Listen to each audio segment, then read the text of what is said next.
A expiação escolhida com situações físicas limitantes ou ainda com desencarnes dolorosos tem de fato algum valor construtivo? Qual o valor da dor nesse processo? O que a gente pode dizer para o nosso internauta que perguntou? Ah, essa pergunta é interessante. Porque, veja,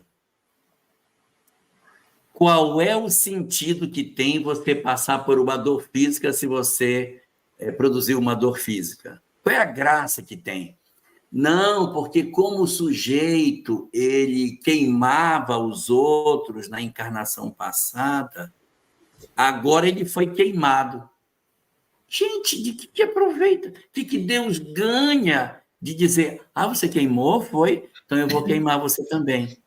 Esse não é o natural mecanismo da lei. Natural mecanismo da lei.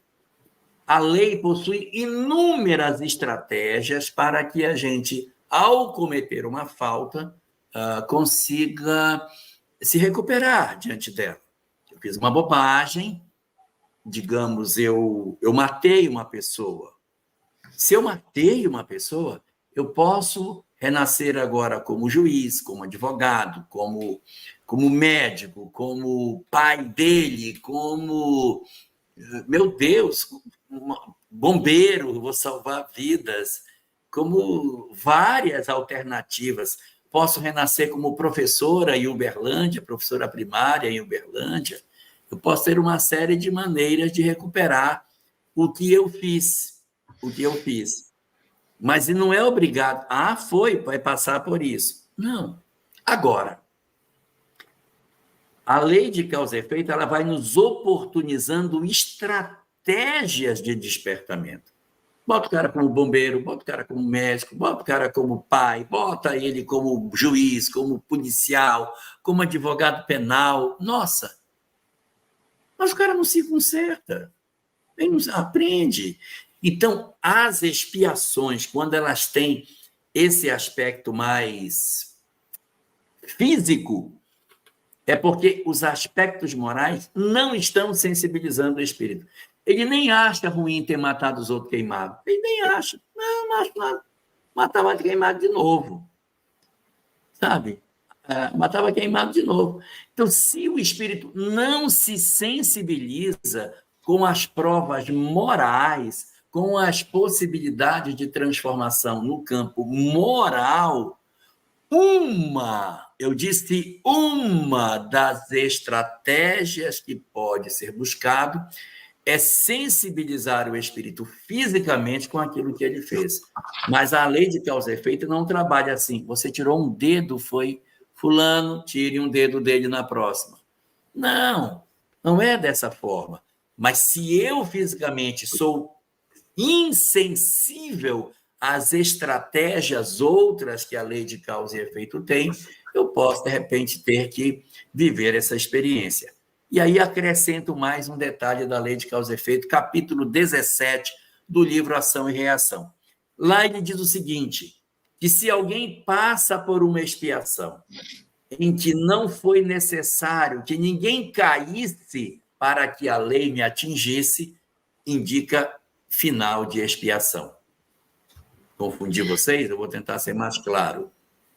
A pessoa teve uma experiência negativa, mas não foi preciso que ninguém fizesse nada para que ela alcançasse. Houve uma doença, um acidente, uma marquise caiu, um vírus, e ela adoeceu e foi ao encontro das suas dores. Quando isso acontece, sem que seja necessário que ninguém caia, expiação no final. Quando ao contrário, aquilo aconteceu porque uma pessoa veio e agrediu, ofendeu a pessoa fisicamente, apunhalou, atirou, fez algo físico a partir da ação deliberada de outrem, a expiação ainda tem desdobramentos para frente. Capítulo 17 do livro Ação e Reação, de André Luiz. A grande lei que rege o universo e que rege as nossas vidas é e será sempre a lei do amor. Não existe lei de vingança. tá? No dicionário divino. A lei é de amor. Então, quando nós cumprimos essa lei de amor, essa lei de viver de forma harmônica, mesmo quando nós erramos, se nós erramos e nós nos propomos a reparar isso através de atitudes positivas, não há necessidade de surgir esse tipo de limitação, de doença, de desgraças, né, nas nossas vidas. Tanto que Kardec coloca que esse processo, ele dá 3 palavrinhas, né, que seria o processo de arrumar os erros que a gente fez. Arrependimento, expiação, reparação. Ah, mas ele botou expiação. Mas vejam o conceito de reparação que ele dá nas obras básicas. Arrependimento, a gente sabe, não é a culpa. Ah, eu me arrependi, eu não quero mais ser assim, eu vou mudar. O arrependimento é uma coisa ativa que nos empurra para sempre. Eu me cansei dos meus erros, não quero mais, eu vou seguir em frente. É o que Paulo de Tarso fez. Quando ele descobriu que errou, ele disse: e agora, Jesus, o que queres que eu faça? O que é que eu tenho que fazer? Segue, ele seguiu fazendo bem. O que é a expiação? É aquilo que Paulo de Tarso seguiu. Ele buscou o processo de amar, o processo amoroso de fazer diferente, mas trazia dentro de si o espinho na carne. Trazia dentro de si a dor por tudo que ele fez. E Kardec coloca: a expiação é esse momento de dor que está entre o arrependimento e reparação, e o que o espírito sente dentro de si até que ele repare todo o mal que fez.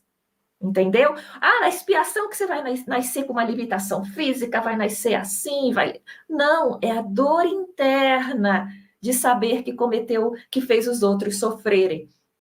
E a reparação, ela pode reparar o erro. Então, se eu quebro um copo, eu reparo um erro juntando os cacos daquele copo e jogando no lixo, e depois buscando um outro copo para colocar no lugar. Eu não reparo o erro pegando o caco e me ferindo. Por quê? Porque a reparação é um ato amoroso. Então, se eu me arrependo, e enquanto eu estou nesse processo de tristeza pelo que eu fiz, eu busco amorosamente reparar, ou seja, fazer atitudes positivas, fazer o bem, falar o bem, agir no bem, fazer o bem, me transformar, mudar, eu estou movimentando a lei de amor. E como diz Pedro aos judeus angustiados, que quando viraram cristãos estavam desesperados com medo do castigo porque fizeram besteira no passado, ele diz: amem-se. Não se preocupem com o castigo, amem-se, porque o amor cobre a multidão de pecados.